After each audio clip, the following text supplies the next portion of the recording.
This is You're Probably Right. Entertainment first, everything else is just bonus. Opinions, all ours.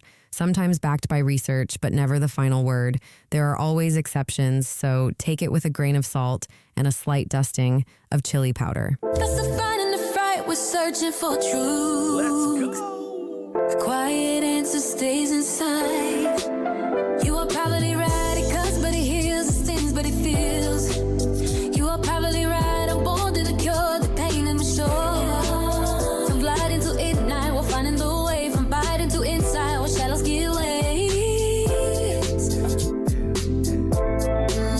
You are clouded alive. Hey, yo, what's up? MCM here. How you doing? I've missed y'all. Well, I've missed talking to y'all anyways. I'm missing y'all in the comment section. I'm missing y'all rating this podcast and just all around. Anyhow, miss doing my podcast. I'm now up to 267. I'm doing it just weekly at the moment. I mean, there's always a chance that I might sneak in.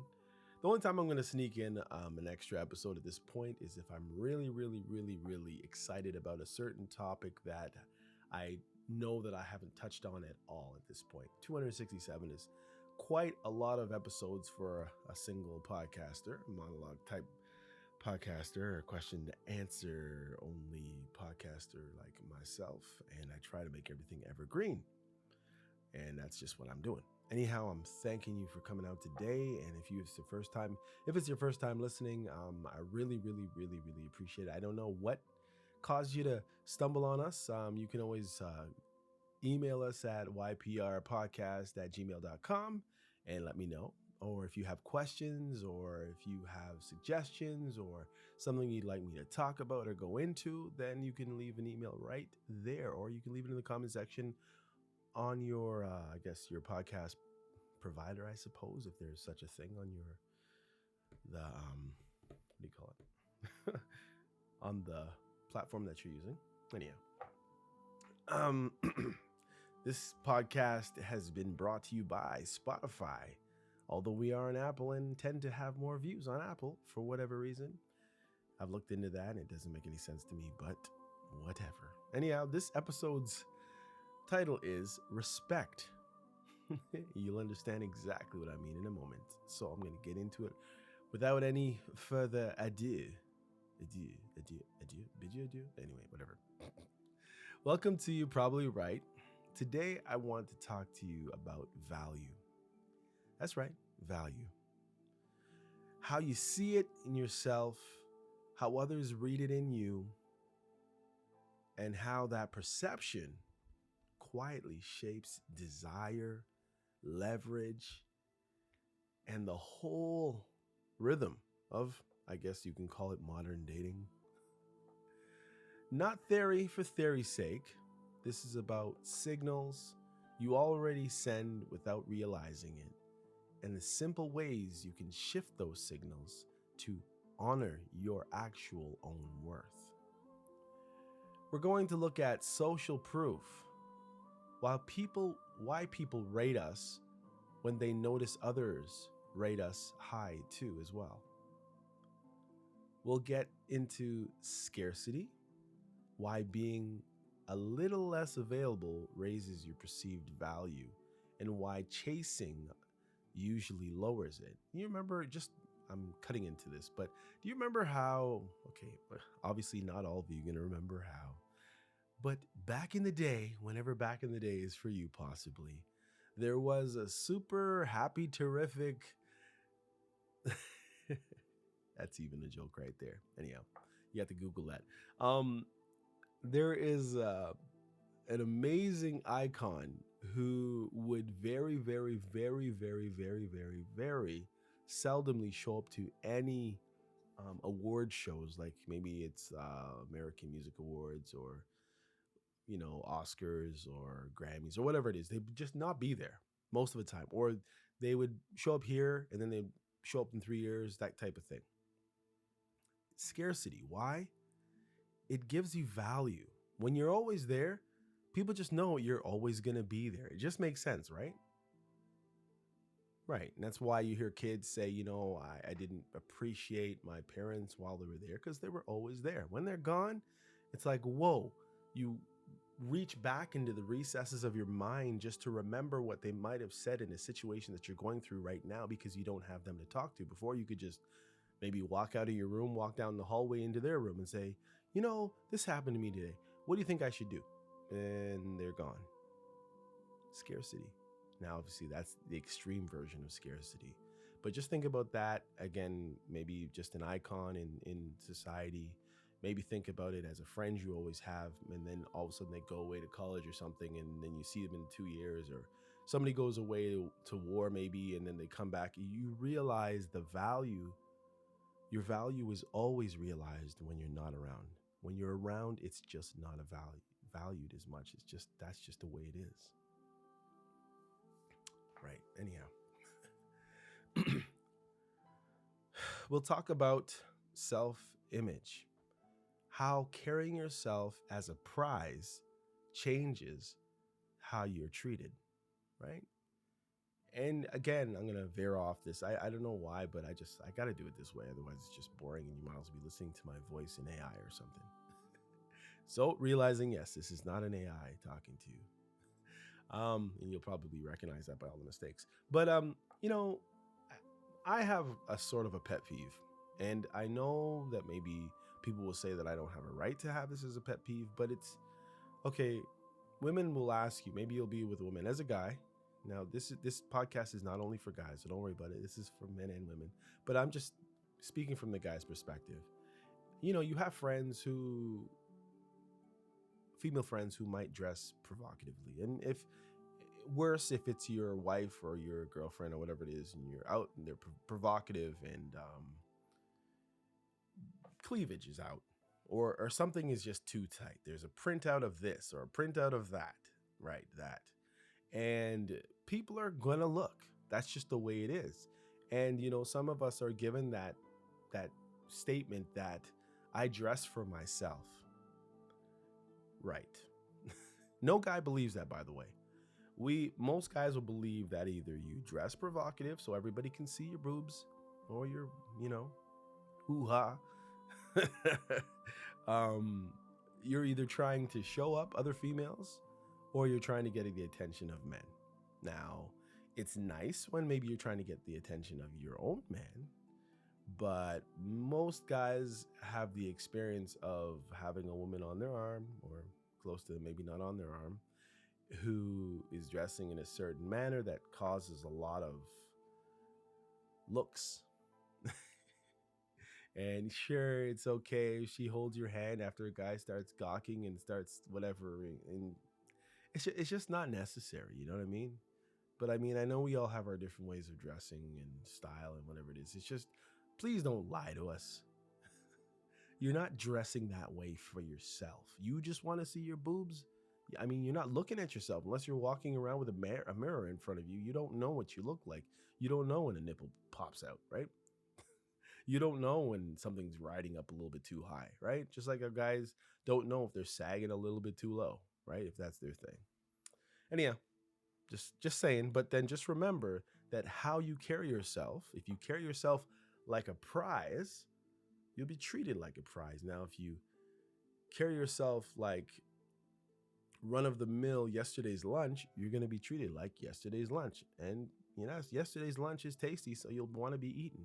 Yeah, anyhow. We'll touch on style and first impressions, because what you wear, there you go, what you wear and how you present does affect both your confidence and how others respond. So you might be thinking that, yep, I got to push this up because I want people to value me at some level. But you got to understand what you've done is also give them the right to respond to what you're giving them. So make sure you're not giving too much. Just think about it.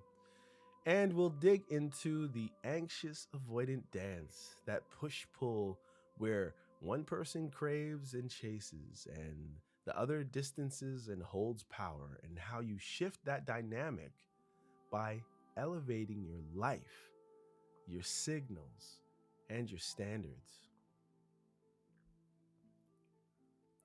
None of this is about playing games, though. I mean, I've seen it endlessly. People are playing games, and how do you do this, and how do you break this person down like a Rubik's cube? It's not that type of thing. I want you to more focus on yourself and realize that maybe the mistakes that you're making, or maybe the things that you're doing that are actually good, maybe continue those things and back off on some other things, right? It's about self-respect. It's about quietly letting your choices, your calendar, your friendships, your posture, your clothes, your voice say what you don't want to beg for out loud. I'm valuable. I have options. I'm not kneeling for crumbs, begging for crumbs, groveling for crumbs. If you've ever felt invisible, if you've ever felt overlooked, or out of leverage, or out of hand, some would say, this one's for you. Let's talk about it, all right? Okay, first, how long was that? 10 minutes? Not bad. Okay, first, social proof why being valued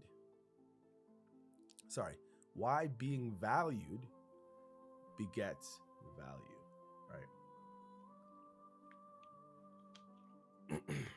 I knew this guy one time, he wanted to take pictures of pretty women just so he could post those pictures of him with pretty women so he would attract pretty women. Makes sense. Kind of corny, but trust me, he did it and it actually worked. Anyhow, I guess that's why people have Facebook and Instagram and stuff like that. It's just, I don't know. Anyhow, in modern dating, social proof, the sense that others find you desirable can boost your perceived attractiveness. Psychologically, we take cues from what other people like, right? I guess that's why they make commercials, right? People talk about them all the time. Did you see this? Did you see that? That's why they waste so much time on those the commercials during the Super Bowl, because they want people to talk about it. Most of the time, they're not even talking about the actual product.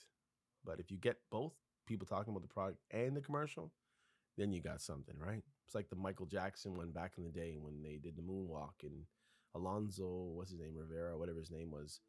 I can't remember his name. Is Alonzo something. Anyway, the same guy who played Carlton on Fresh Prince of Bel-Air did the moonwalk, and he backed into Michael Jackson, and they danced and blah blah blah.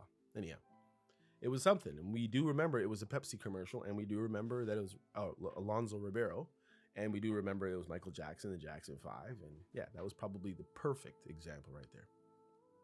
Anyhow, your research points to findings where, hold on, let me see.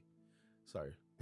Psychologically, we take cues from what other people like.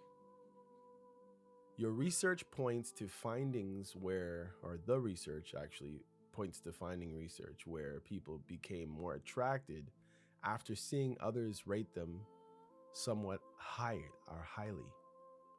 One experiment had one woman raise their ratings of men's photo by 13% after seeing other women also rating this person highly. Another found 90% of single women expressed interest in a man they believed was taken. You hear that?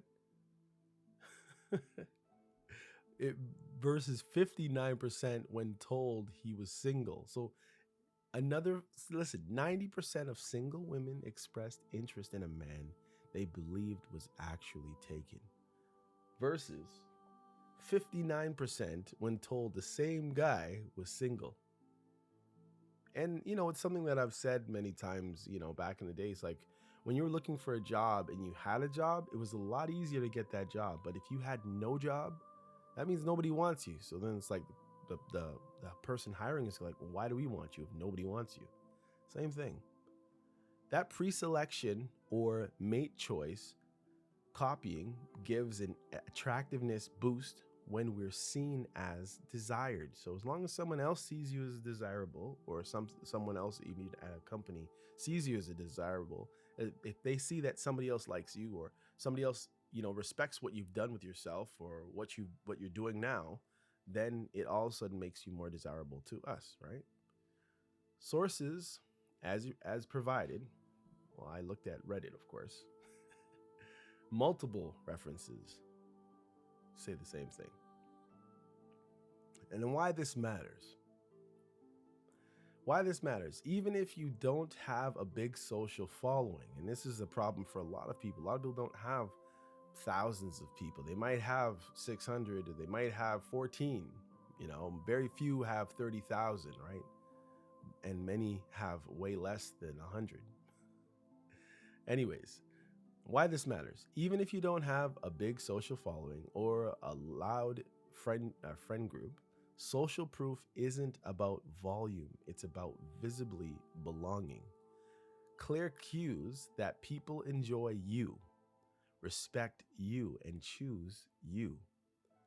That can be as simple as being seen chatting warmly with acquaintances, mentioning a group project you're part of, or referencing positive interactions from your week. It all shows that you have some social ability about you. So people like to talk to you.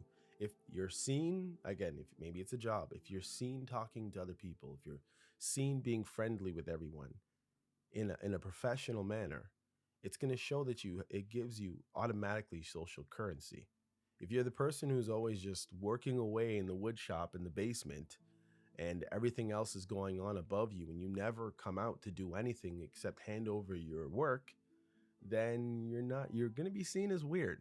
You're going to be seen as a good worker, but you're not going to be seen as someone who wants to, for anybody to think that they want to be around you. Because why? Because nobody else is around you.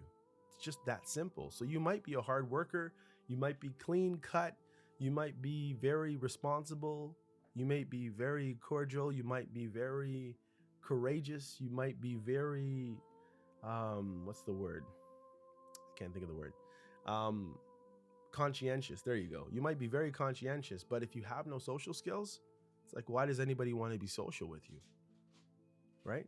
The goal is not to brag. It's to counter a loner signal. Even if you're a loner, it's to counter the loner signal and suggest truthfully, I am already valued somewhere, which implies to a new partner or a new job that they should value as well.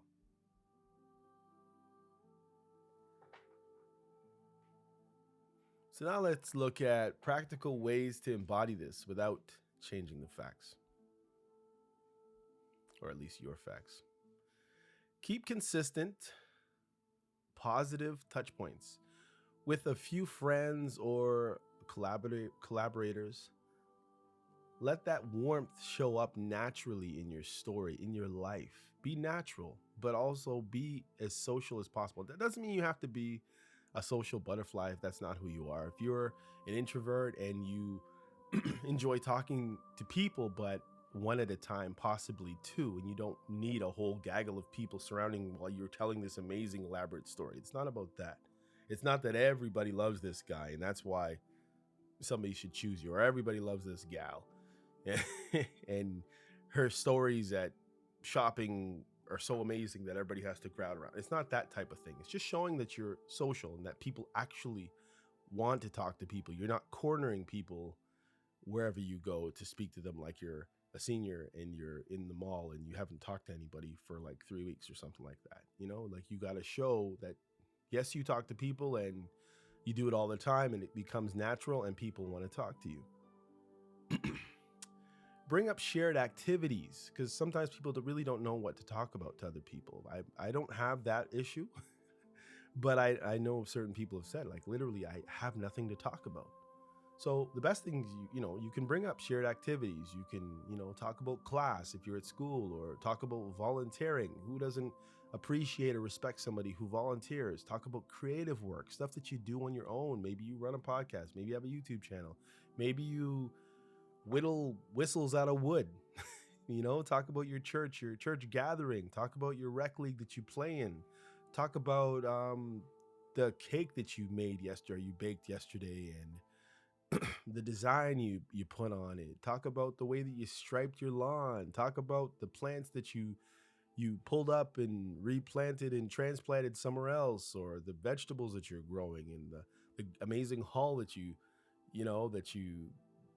that you got out of it, or talk about the struggle you're having with the squirrels in your backyard that are causing all kinds of mayhem and havoc in your life, or it just signals that you have value, stuff going on with you, and you're not just going home and sitting in front of the TV for the whole evening and falling asleep with the TV on, and waking up with the "Oh Canada." Like, it doesn't happen anymore, but you know what I mean.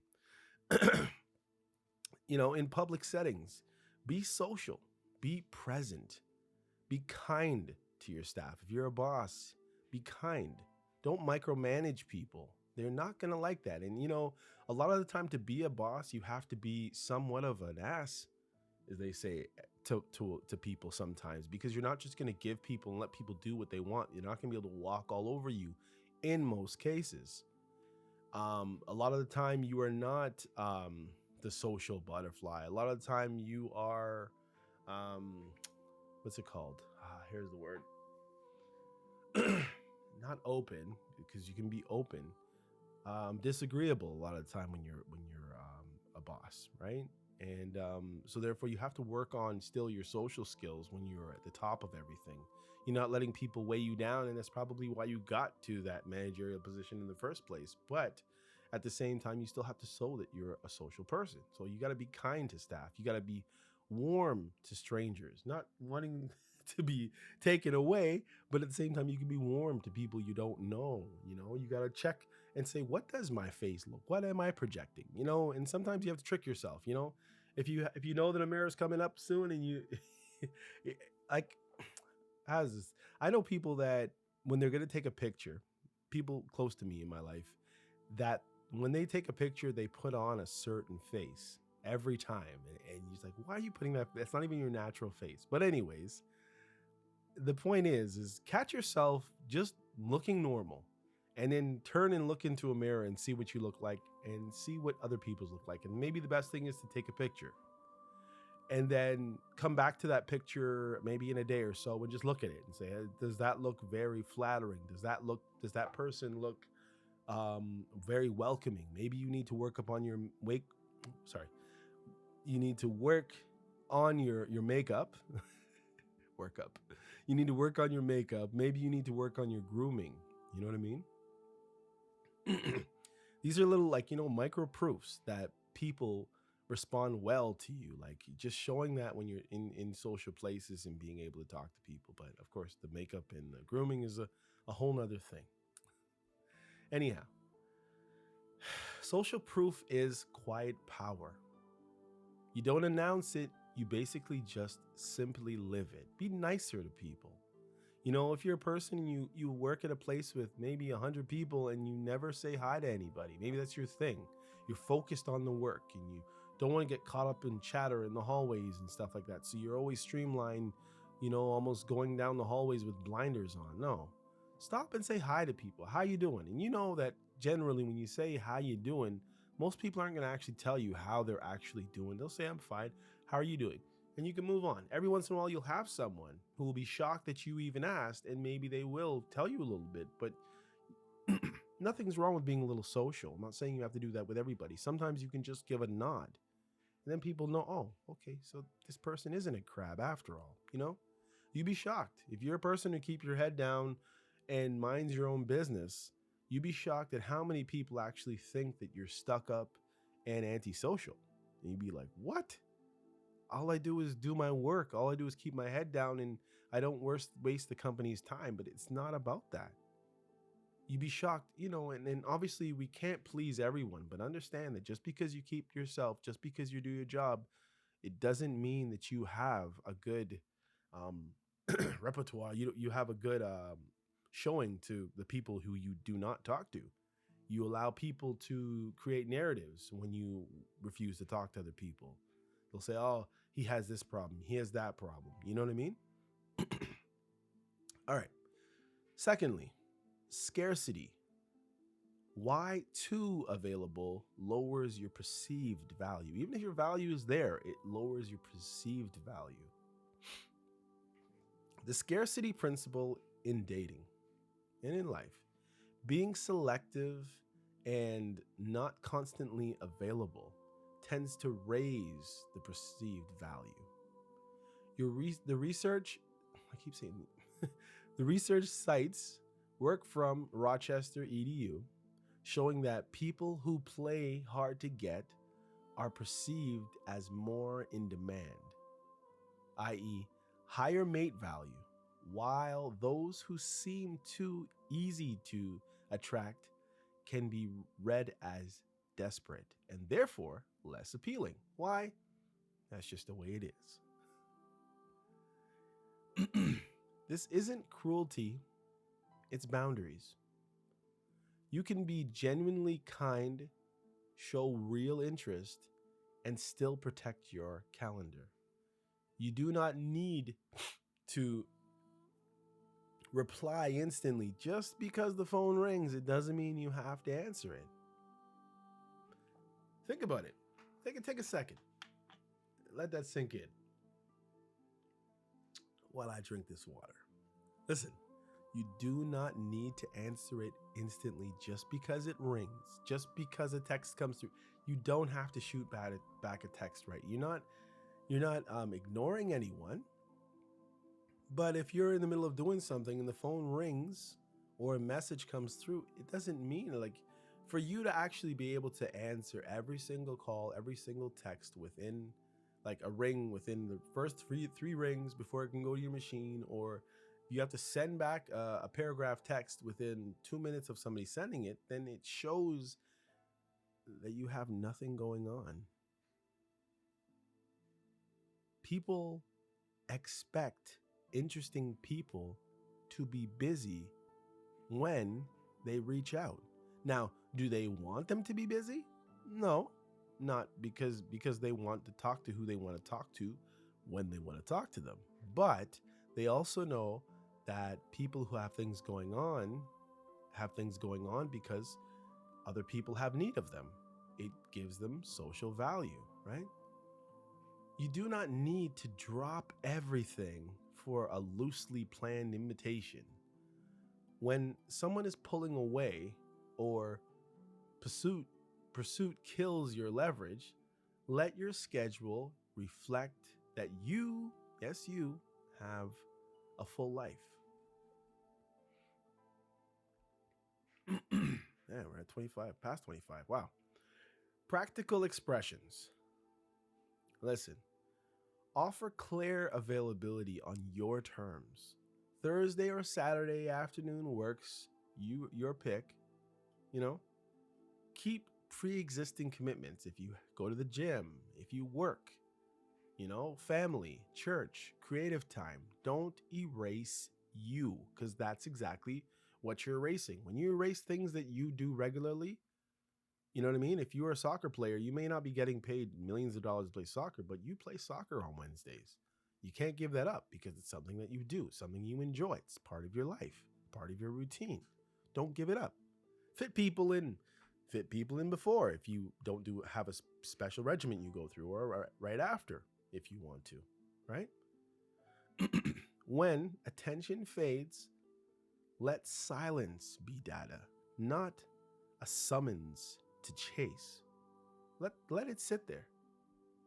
You know who you are. You give, you're courteous, you're loving, but at the same time, you don't have to act like if you have nothing else to do. You'd think, right, that if I had 50 things to do and then someone called who I value and I throw everything to the side every time they call, it would show, wow, you really love this person. Yeah. And, you'd like to wish that you could behave that way. But for whatever reason, the social proof and life in society says that if you're able to throw away everything for this person every time, they just might start valuing you a little less and saying, well, this person's always here. This person's always available.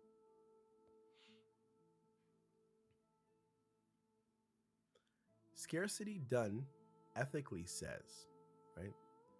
My time has weight. It has value. That signals, that signal alone, changes how you approach life and approach others and how people will approach you. Thirdly, the prize mindset. Stop kneeling, start choosing.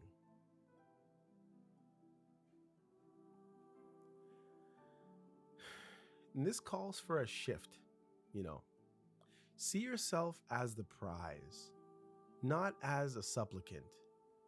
As relationship coaches put it, high value. And I don't like talking about it because I believe everybody has value. I don't know what high value.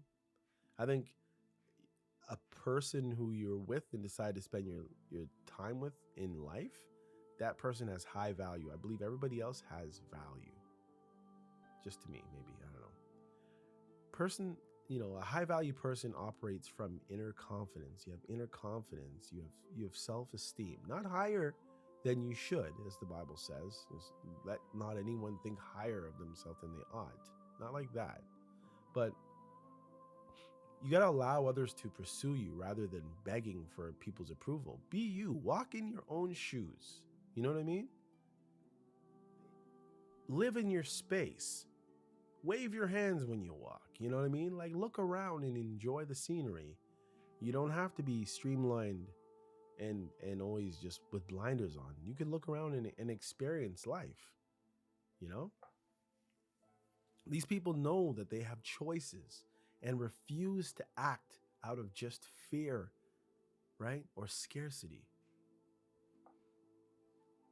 And listen, it's not ignorance. Ignorance. It's not ignorance. This isn't ignorance. It's posture, right? If you pedestalize someone, especially someone who undervalues you, right? You getting that? If you put them up on a pedestal and they undervalue you and you know they undervalue you, then what you're doing right there is you're placing yourself beneath that person already. One concise line shows if you put your partner on a pedestal, all they can do is look down on you, right? You put them up, oh, you're so amazing, oh, you're this, oh, you're that. All they're going to do is look, they're just going to look down on you and say, yes, I am. And who are you?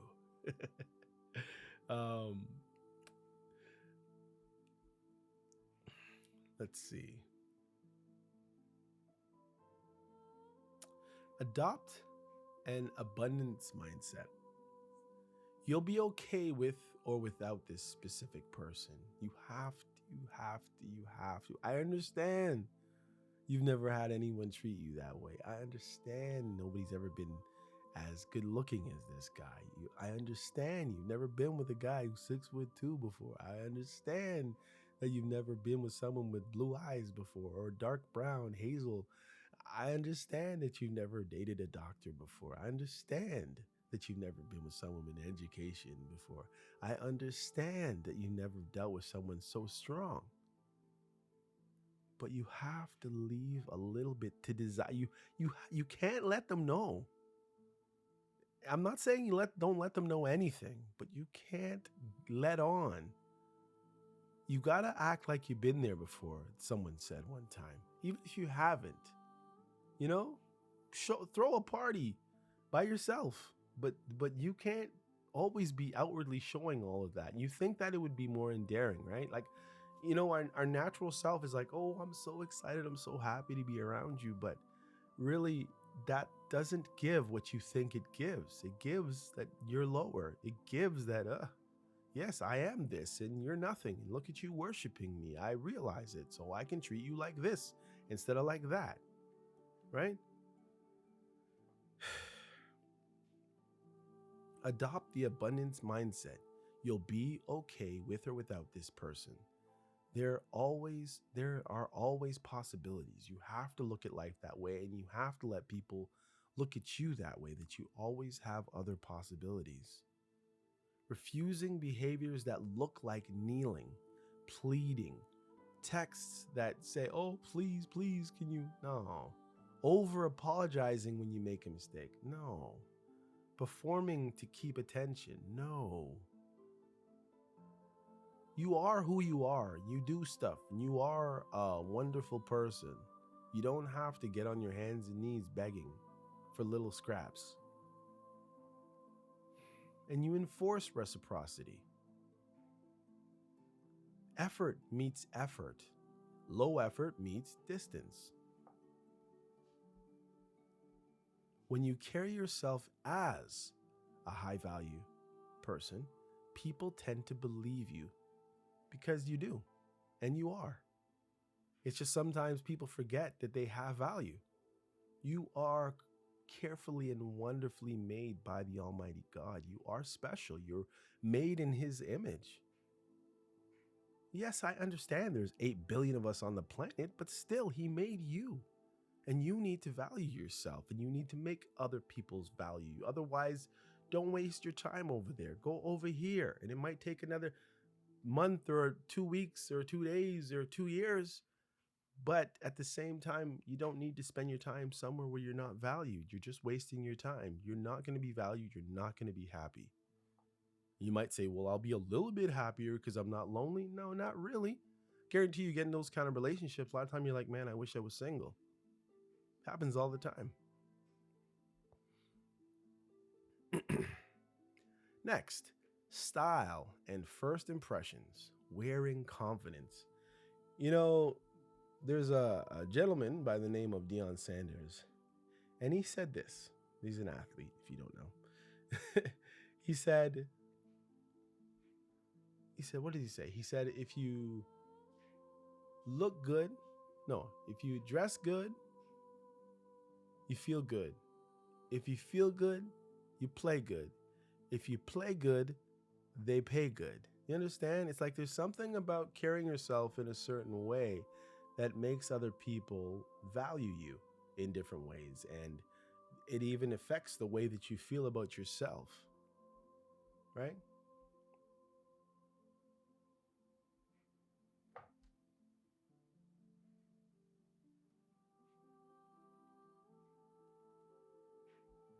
Hang on a second. All right. Let's see. On style and enclothed cognition.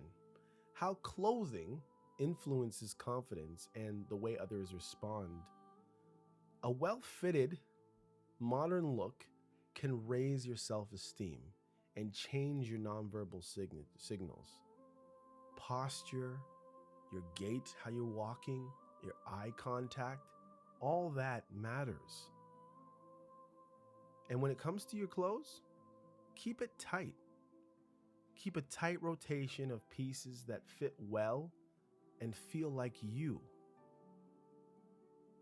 You ever been to work or at school or somewhere and maybe you got halfway out the door and you had to turn back, or worse, you got halfway to work and it's like, why did I put this shirt on? It doesn't even fit properly. And then it's like it already sets you up for the rest of your day, right? It's flopping. Maybe the sleeve or the strap on the sleeve is coming off, and you know that you're going to have to fix it every 14 minutes. And you know that there's going to be times when you're going to forget to fix it and you're just going to be out there in these streets. You know what I mean?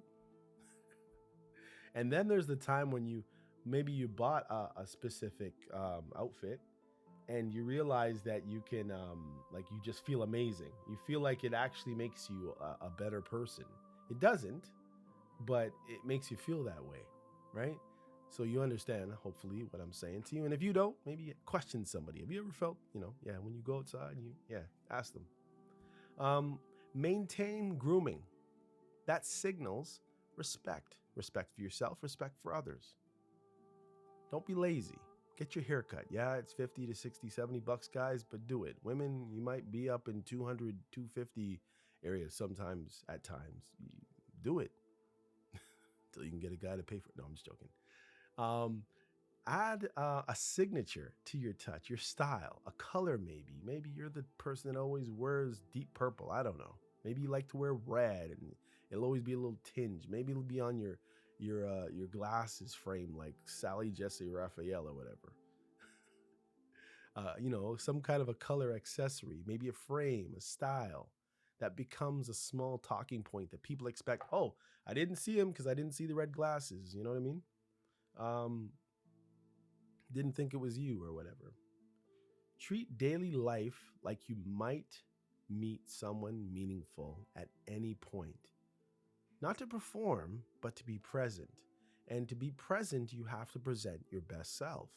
And I'm not saying you have to be dressed to the nines every time, but even if you put on the white low cut Nike Air Force One in the gray tracks that people have worn so many times, and you got the bun on the top of the hair, make sure everything is tight and clean.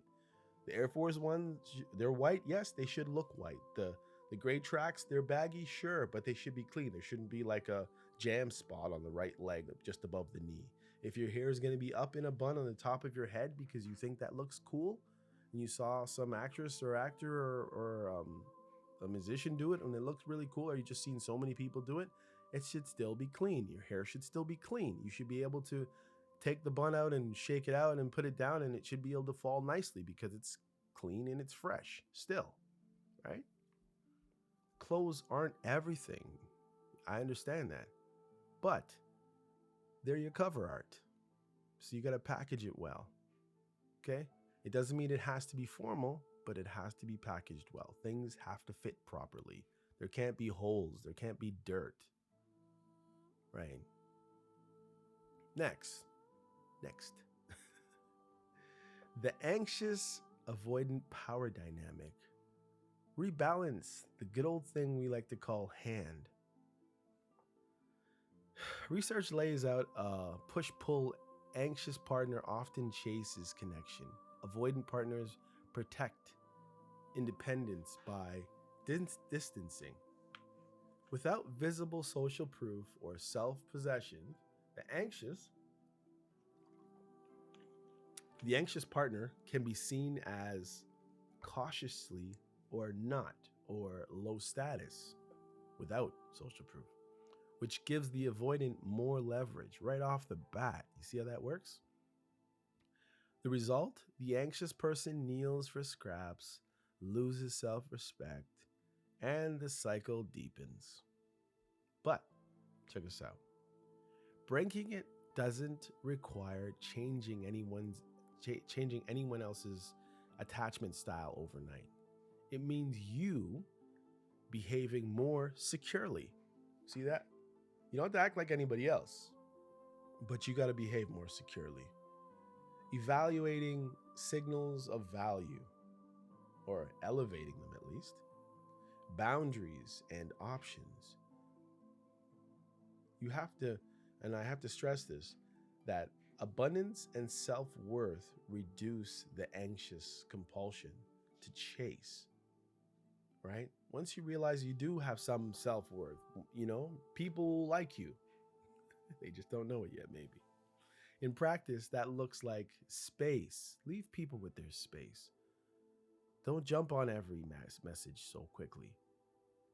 Invest in yourself. When the avoidant withdraws, take your space. Go find something to do. Maybe someone else, go do something with somebody, or maybe go somewhere that you always wanted to go. Maybe there's a trip downtown. You just wanted to go and look at the thrift shops, or you wanted to go look at Chinatown or something like that. Just go. Oh, yeah, you're over here. Oh, you're going there? Are you going to a book read? Nice. That's nice. I'm going to be over there. Or maybe you don't even say where you're going to be. Maybe you just send pictures, or maybe you don't. Maybe you just post them somewhere, right? That's what people do. Post, I'm over here. It's like, oh, you actually have something to do. You're not just sitting in your house watching YouTube. No, doing stuff out here, lady or woman or man. Self-investment. When the avoidant withdraws, you have to find yourself something else to do. Don't try to tighten up the space. Give them their space because they want it. That's what they asked for. Give them what they want. Meet it with what they're giving you, right? When they pull back, breathe. Don't plead. Oh, I just wanted to spend the afternoon with you. No, let them breathe. Let them do what they want to do. You go find something else to do. Fill your time with enriching actions. Go to the gym. Go get coffee. That'll take half an hour. Hang out with a colleague, maybe at coffee, right? Maybe someone they don't necessarily like too much. I don't know. Do some creative work. Spend some family time. If you got kids, parents, or if you got a neighbor that you like to play shuffleboard with, go do that. Let casual references to your or to your activity life surface. No bragging though, right? Not weaponizing this stuff. Maybe don't hang out with the person they don't like. Um, just reality. Let reality hit them. That's what they want. They want a reality. They want to know that you got other stuff to do. You know, great session at the studio today. I don't know. Repeat your inner truths. I have options. I'm choosing not to be clingy. You're choosing not to be clingy. You hear that? You are clingy. You know you are. They don't have to know that you are. Right?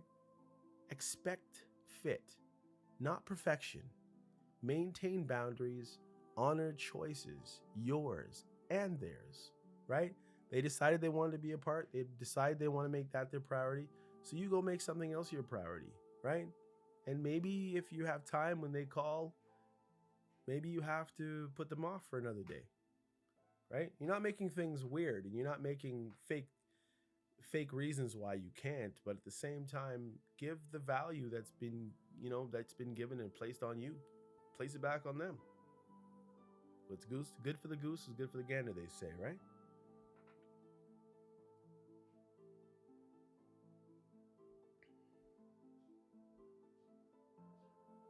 And what are the two outcomes, they say? Well, you'll feel steadier because your identity isn't hanging on another person's temperature. And they often step up a notch because you quietly signaled, I won't disappear if you do. But if you have other things to do, guess what? I can find things to do as well.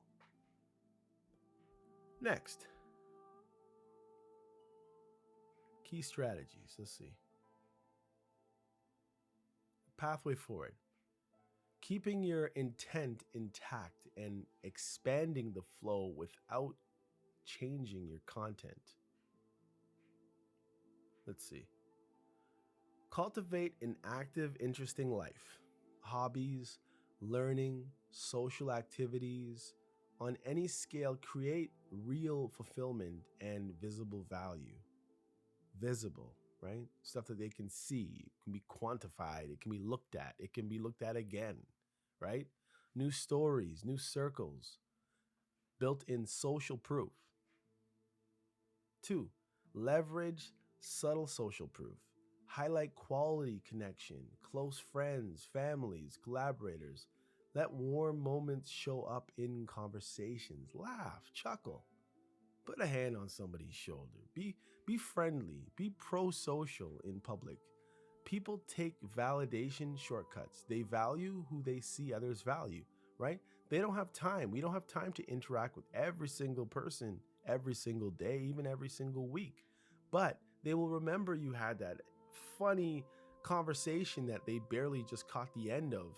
And it seemed like people really enjoy your company. And when other people enjoy your company, guess what? Those people who may be in your wheelhouse as far as who you like or whatever it is, they might notice. They will notice. They will notice that you're not a jerk because other people like you, right? If it does anything, at least it shows you that some people can stand you for longer than 2 seconds, right? So that's already giving you a leg up rather than the hard worker who keeps their head down, who works away from people and never talks to anyone, barely says hello, not because they're being rude, but just because they're focused. That person doesn't get a lot of social value at all. Now, do you want them working for you? Sure, but do you want to date them? Not really. Just saying. All right.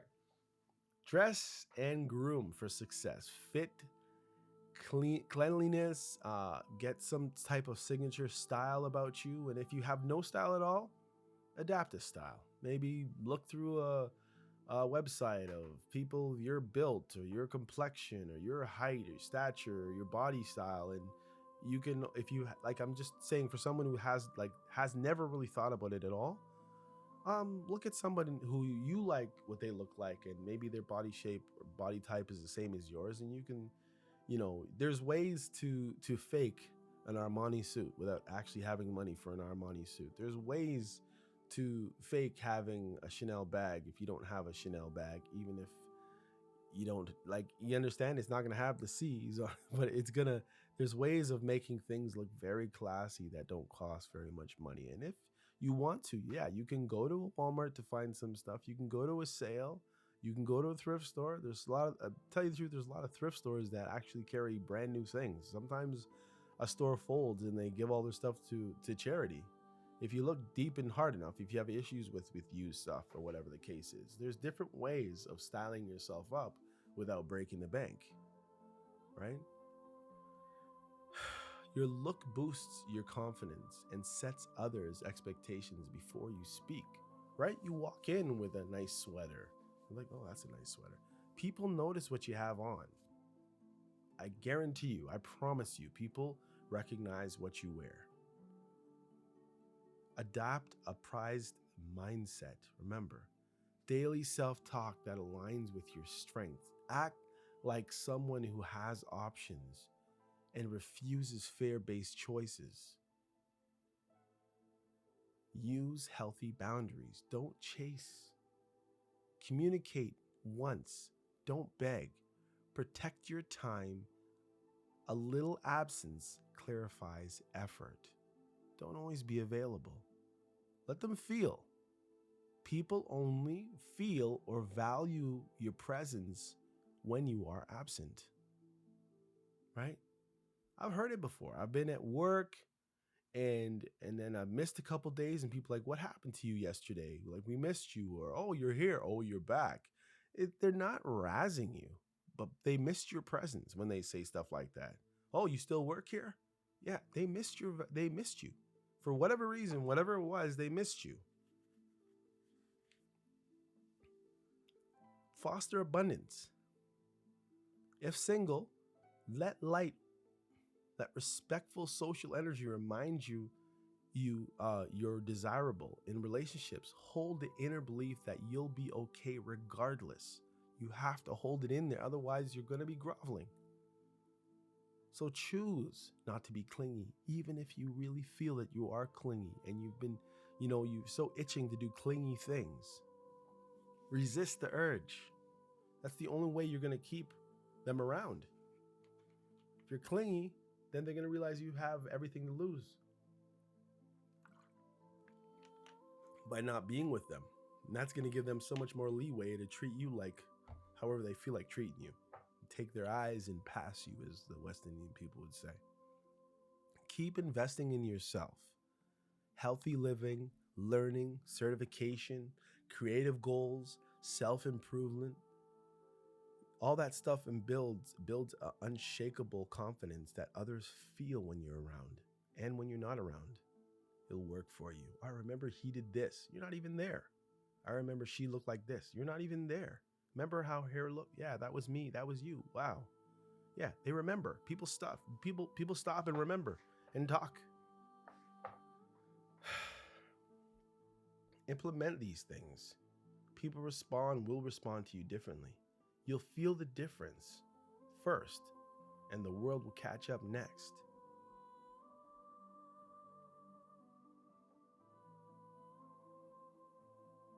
Let's see. Next, quiet reframe, microscripts. Instead of over-explaining your worth, right? People do it all the time. They over-explain, light tone. Let's see. I'm looking for reciprocity, effort for effort.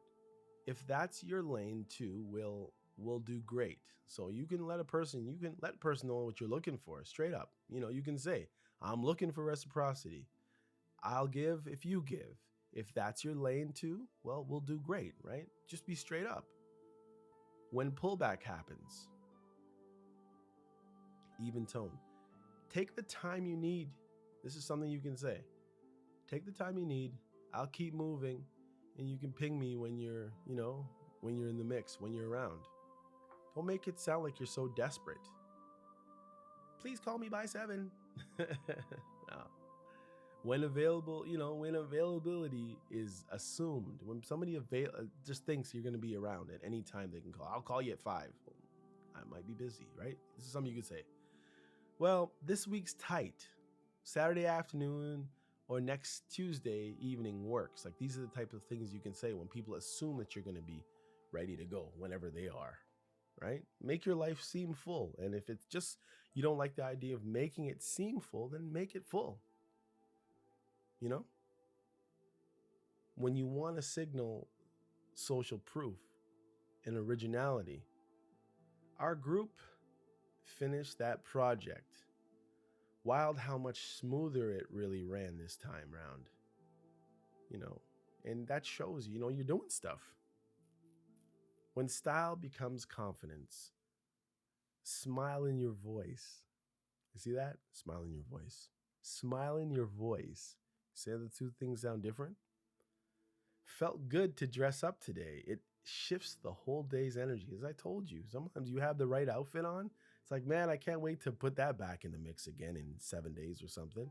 Like you feel when you have those clothes on that seem to try to, show people who you are, kind of. You know what I mean? And remember, these aren't games. These are truths. These are things that you're trying to express. You're trying to show the world these things. And yeah, you have to shift many things in your life, maybe. But these are things that you're working towards. You're not just putting them on as masks. These are things that you want to embody, that what you want to be, or what you want, as a part of your life. And let's bring it all together now. Let's see. When people see others value you, they look again. When you're self-selected, or when you're self-selective with time, your stock rises. You're not everywhere, right? Yeah, he's just him. He's always by the pole over there. He's always ready by 5. Like, give him a little mystery. Maybe show up late. If you've never showed up late for work, maybe.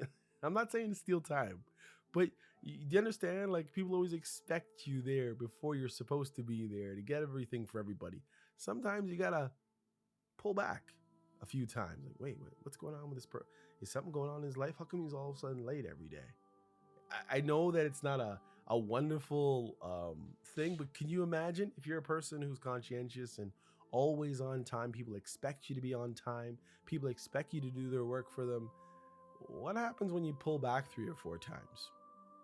Maybe not in a row, but it makes people wonder. It just does. When you carry yourself like a prize, you stop kneeling. You gotta stop kneeling.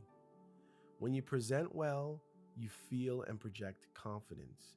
And when you quit the anxious chase in an anxious avoidant style, your footing returns. And you're not just trying to keep up. Listen, this isn't theoretical, sorry. It's messed up. Theoretical. It's lived. It's choosing a schedule that reflects a life. It's clothing that reflects care. It's boundaries that reflect standards. It's warmth without over pursuit. It's options, real or remembered, that keep your back straight. Keep your back straight.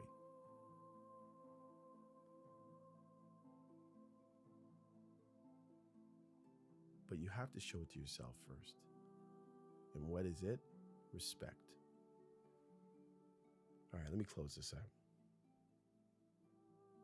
If you do nothing else after this episode, do this.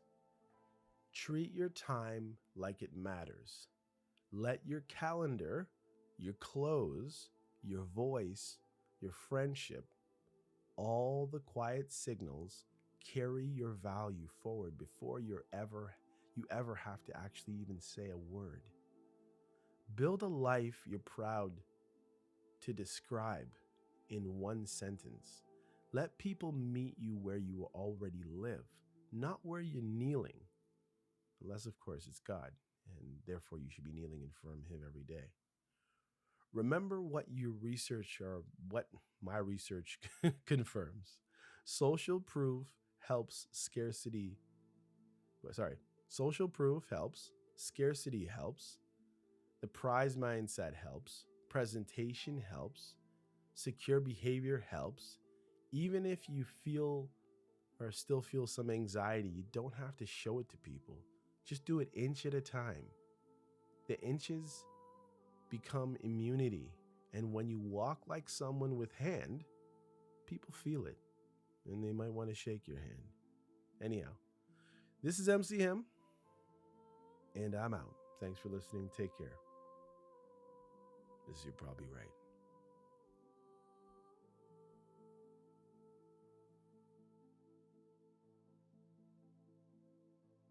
Hey, come check out You're Probably Right podcast. Society is getting more unpredictable every day, but at the same time, predictable in its unpredictability. Say that 4 times real fast. Come with me as I attempt to find clarity in all the fog while staying way outside the box and kicking the box way down the road with my size 12 dogs. I use the Bible, experience, education, fortune, misfortune, life's lessons, life's mistakes to sort through all the mess. I talk about news, God, God, self-help, sports, sickness, health, music, parenting, love, humbleness, hurt, pain, joy, and all the things that might make you say, I never thought of it that way. Hopefully, anyway. Also, I take a stab at answering tough and not so tough questions, and all the while, understand that, listen, sometimes you end up in the hot seat and there's no thermostat. Well, that's how it is here. And because there's no topic, very few topics off the table, Torontonians will understand that Doug Ford reference there. Hopefully the podcast will be helpful and uplifting. And hey, maybe you'll find your own private Idaho here somewhere. Hope to see you soon.